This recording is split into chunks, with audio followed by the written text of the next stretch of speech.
Iran में घुसे अमेरिकी मारे जाएंगे या कैद होंगे, यह कहा गया है ईरान की तरफ से। ईरानी सुरक्षा सूत्र का बड़ा दावा, 20 साल से जंग की तैयारी कर रहा है ईरान। ईरान के विदेश मंत्री अब्बास अराक्ची का दावा, ईरान अपनी रक्षा करने में पूरी तरह सक्षम है, अराक्ची ने कहा। तो कर्नल शैलेंद्र, क्या और बड़े डिबैकल की तरफ जा रहा है अमेरिका? जय हिंद, नमस्कार। देखिए, अमेरिका का जो एक्शंस दिखा रहे हैं वो ये ज़रूर बताते हैं, उसको इवैल्यूएट किया जा सकता है कि अमेरिका किस दिशा में जा रहा है। एक्चुअली अमेरिका को भी नहीं पता चल रहा। They are reacting again, reacting and reacting to reacting. अगर बड़े 3 मुद्दों को पकड़कर चल रहा है, खमैनी नहीं होंगे तो सब कुछ हो जाएगा। नहीं हुआ, ठीक है, कुछ भी नहीं हुआ।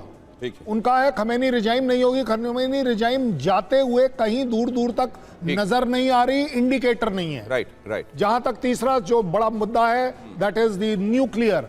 आपने पूरी दुनिया को एक न्यूक्लियर प्रोपोगंडा दिखाया, जो आपने एनबीसी के टाइम में इराक में भी दिखाया था, अफगानिस्तान को भी कुछ बोल दिया था। आप सभी मेहमानों से एक छोटी सी रिक्वेस्ट करूंगा, आज वक्त हमारे पास एज इट इज कम है, तो छोटी छोटी टिप्पणियां दीजिएगा, मैं जल्दी जल्दी आपके पास आता रहूंगा। आपने एक इंपॉर्टेंट बात कही sir, they are reacting to their own reactions. मतलब इसका क्या कोई स्ट्रेटजी इन प्लेस है ही नहीं क्या? आप ही से है कर्नल शैलेंद्र। देखिए, मैं यही कह रहा हूं कि वो रिएक्ट करें, किस बात पर करें, अगली सिचुएशन नहीं बन जाती है। और last but not the least, Hormuz अपने आप में इज द डिसाइडिंग फैक्टर, जहां पर पूरी दुनिया। तो सर, आप इंपॉर्टेंट बात कह रहे हैं, इसका मतलब यह है कि इस समय पूरी सिचुएशन को कंट्रोल करने वाली स्थिति में अमेरिका नहीं दिखाई दे रहा है। मतलब नहीं दिखाई दे रहा है तो कौन दिखाई दे रहा है? क्या ईरान है जो इस तरह हालात को कंट्रोल कर रहा है? कौन है वो जो हालात को कंट्रोल कर रहा है, या किसी के कंट्रोल में हालात नहीं है? अगली खबर देखिए, ईरान में अमेरिकी सैनिक भेजने पर आईआरजीसी की वार्निंग।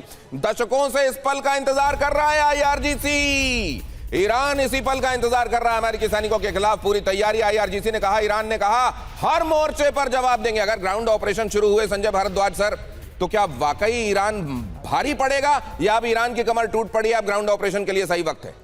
नहीं, निश्चित रूप से जब अगर ग्राउंड ऑपरेशन होता है तो मान के चलिए कि ईरान को डिफीट करना वही हालात होगा जो अफगानिस्तान में हुआ। तालिबान ने अमेरिका को खदेड़ दिया, वैसे ही अमेरिका यहाँ से खदेड़ा जाएगा।